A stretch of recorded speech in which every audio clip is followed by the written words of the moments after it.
cette troisième et dernière étape de votre cours consacré à un entraînement aux commentaires à partir d'un extrait du Ravissement de Lolwestein de Marguerite Duras.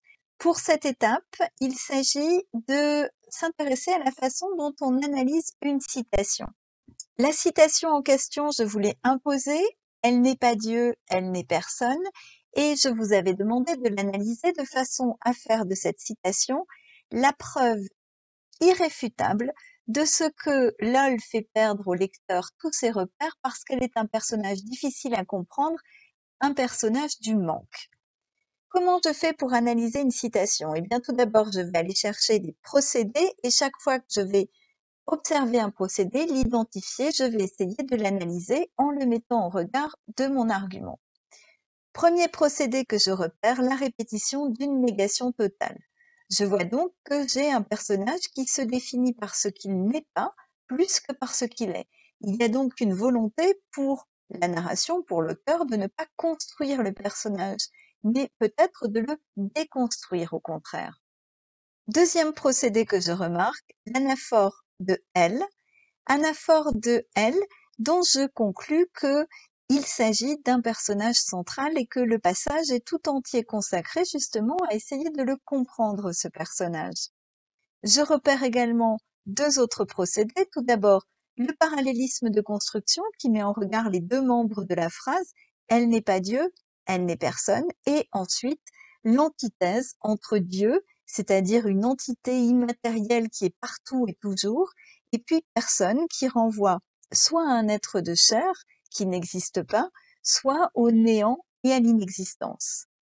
Ce que j'interprète de la façon suivante, le personnage de LOL est caractérisé par son absence d'identité, de personnalité, elle n'est personne, et cette absence d'identité va de pair avec un désir d'anéantissement.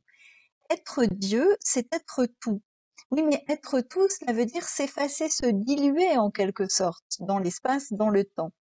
Et donc finalement, cette phrase « elle n'est pas Dieu, elle n'est personne », elle dit la volonté du personnage de devenir rien, de s'anéantir, de se dissoudre dans ses amants qui sont partis sans elle.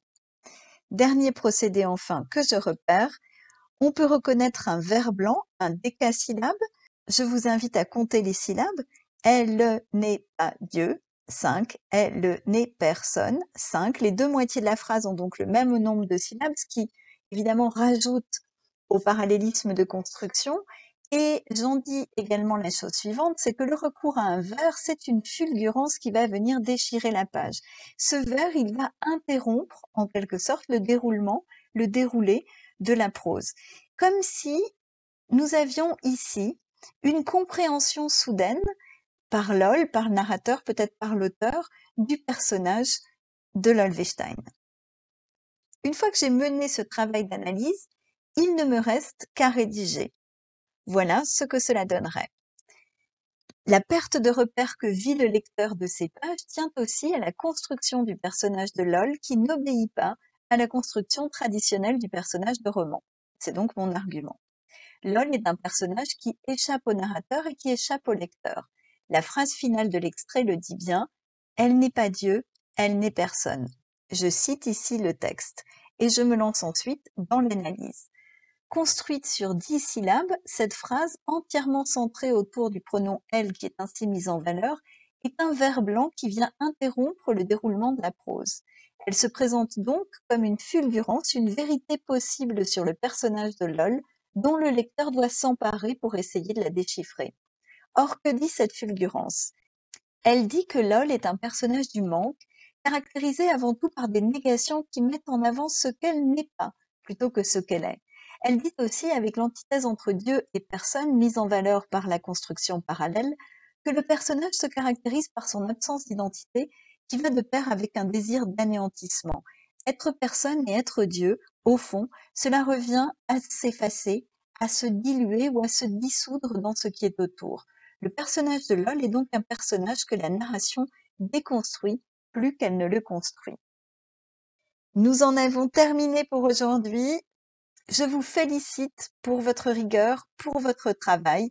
Je vous laisse tranquille pour aujourd'hui et je vous souhaite évidemment une excellente journée.